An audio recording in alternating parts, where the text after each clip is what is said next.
Okay, so I may or may not be doing a Godzilla movie marathon, and I don't say that to be coy, like, maybe I am, maybe I'm not, we'll see. It's Clay really wanted to see the original movie, and we watched it, and then we ended up watching the second movie, which was Godzilla Raids Again, because we have a friend of ours who marathoned every movie in the series. I think that was in preparation. It was either for King of the Monsters or Godzilla vs. Kong. It was one of the two, but like whatever movie it was, he'd seen everything up till then, and I know he's seen -1 since as well. Clay borrowed a collection, which I believe is all the Showa era films. So either A, we're gonna watch all of the Godzilla movies. 2, we're going to watch all of the Showa-era Godzilla movies. Or 3, we're just going to pick and choose. But I think if we were just picking and choosing, we wouldn't have watched Godzilla Raids Again. So I feel like, okay, I should probably start recording these, kind of like I did with DreamWorks. Or I wanted to do it with Disney. I don't remember if we actually uploaded them all, which is kind of my bad. But if we're going to be doing this, I want to have my log of all of them. And then, when we're done, it'll be time for the tier list. So looking at the first movie of Gojira, I loved it. I absolutely adored it.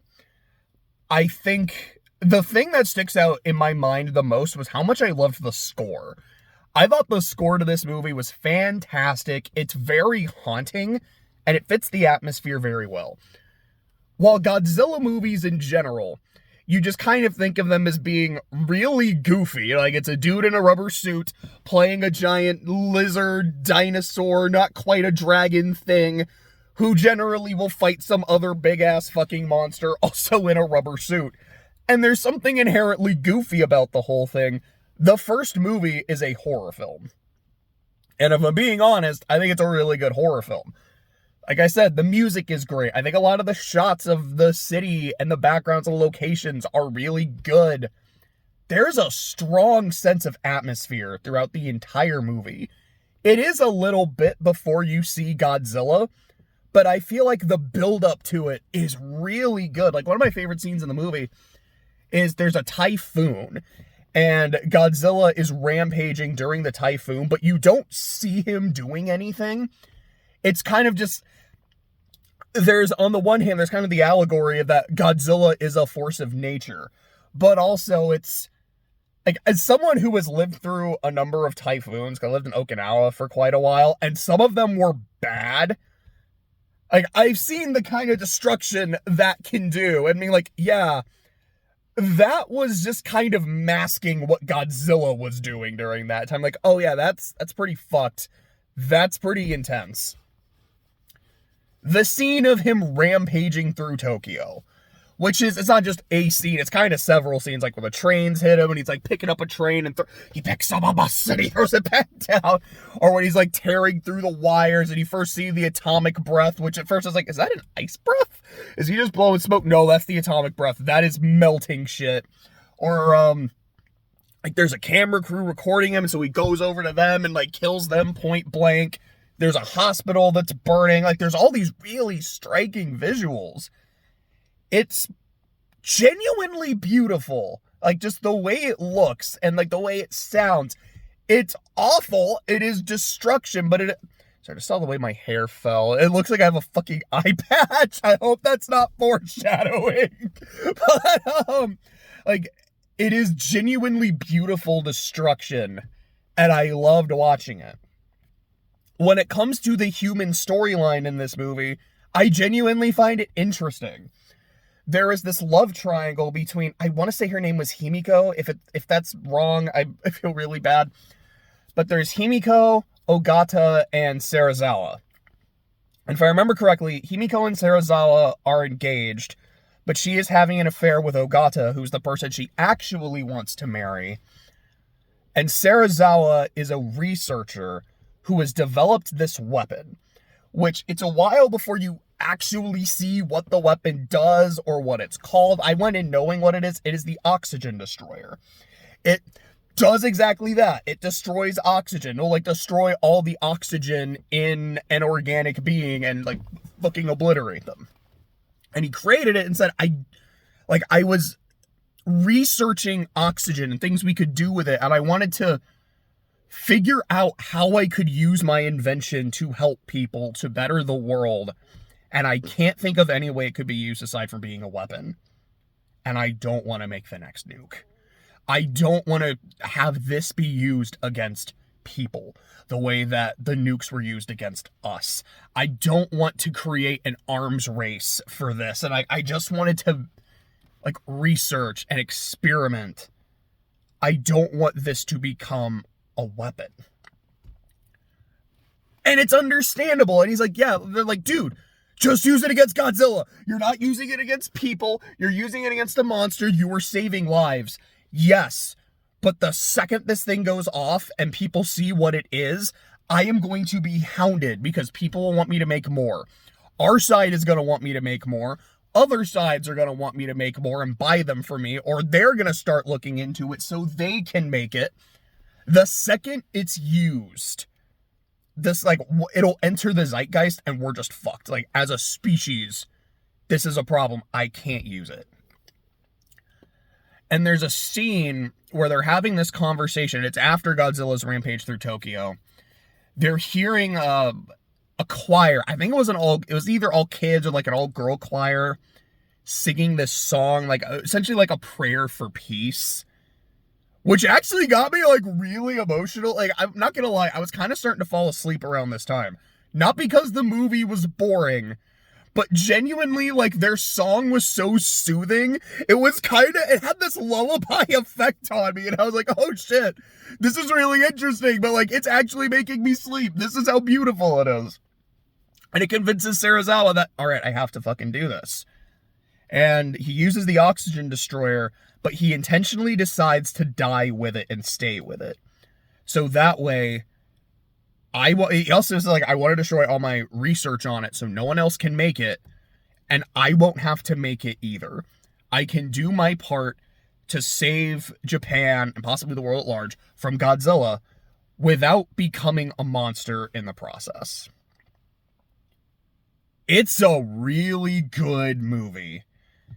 And from someone who's like I've seen other Godzilla movies, the only one I can think of off the top of my head that evokes a similar feel to me is Shin Godzilla. It's one of the few I have seen that doesn't just feel like, oh yeah, it's a monster going around and doing fun shit. Because I love that. Like, I love King of the Monsters. It's a great time. I had a good time with Godzilla v Kong. I want to see these two beat the shit out of each other. It's a kaiju movie. But there was something for me that felt like genuinely really great when I watched Shin Godzilla. I had a very similar experience with the original Gojira.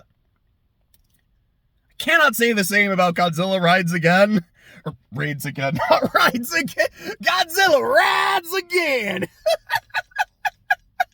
Fucking Godzilla Strikes Back! This one I don't think is very good.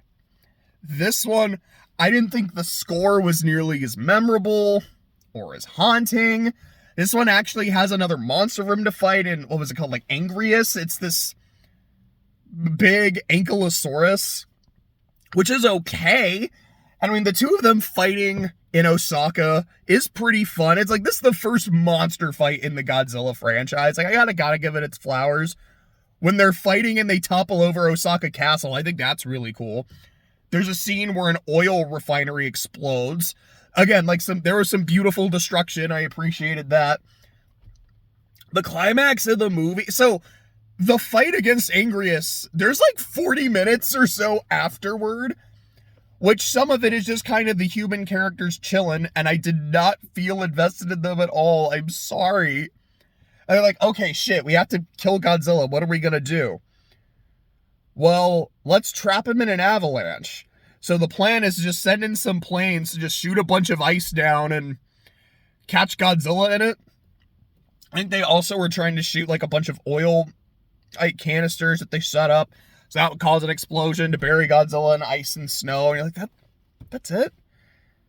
Like, compared to the oxygen destroyer, which is a great climax, like it's something that is brought up earlier in the film.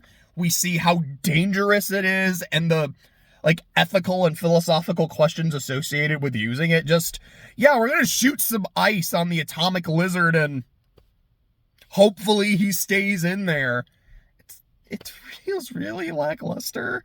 You do get to see some planes explode. It's pretty fun, but like, this is the climax of the movie, not the destruction of Osaka Castle. It's this. Boy, this feels really lackluster. I didn't like this one. I felt really bored. And I was talking to my friend who's marathoned the series. He's like, okay, here's the thing. It's a fucking ride. It is an experience. But here's what I can say is that just about every movie has something memorable about, like something that sticks with you. Even the dog shit ones. Raids Again is one of the few that doesn't. Like, there is nothing about that movie that really sticks out with me. Angrius is just fucking lame. Like, anytime he shows up in it, like, he's just so lame. He sucks. And, like, I got a good laugh out of that. And I messaged him, like, that we were watching it, I think, during or after the Osaka fight. I'm like, yeah, this one's just not doing it for you. He's like, no, yeah, it doesn't. It doesn't. But I know the next one is King Kong versus Godzilla. I think that'll be a fun time. Then it's Mothra versus Godzilla. That sounds like a good time. And then Ghidorah the Three-Headed Monster. I'm like, I think we have 3 bangers in a row. I don't remember what's after Ghidorah the Three-Headed Monster. I think it's 10 or 11 is All Monsters Attack, which my friend has made it very clear to me is not only the worst Godzilla movie, I think he said it's the worst film he's ever seen, and he is a big film buff. Like, he loves watching movies. So that's, I don't know if I'd say praise, but it means a lot coming from him that, like, this is the worst film I've ever seen. I know I'm going to repeat this story when I get to All Monsters Attack. But I remember a few years ago, I was hanging out with him, and it was like with a bunch of guys, and he's like, have you ever had like the perfect word or phrase to describe a thing or a person? So I'm just kind of thinking like, oh, so you mean like a being's true name, from like fantasy and shit. He's like, yeah, like this, you can perfectly encapsulate the being of something in just one word or a few words. Because I can do that with Gojira, the big monster in All Monsters Attack. And so he brings up a picture of it. He doesn't show me yet. He's like, and I know how I'm building this up. This is not going to be super eloquent or anything, but it just perfectly describes. He's just a fucking doofus. And then he shows me Gojira, and I was howling with laughter. It's like, yeah, he does look like a fucking doofus. What is that? Oh, I am so excited for All Monsters Attack and just how fucking bad it's going to be. But, like I said, I think we're gonna watch all the Godzilla movies. At the very least, all the Showa era films. So we'll see how that goes. So I wanted to have a record of at least the first 2. The first one's phenomenal. The second one it is not quite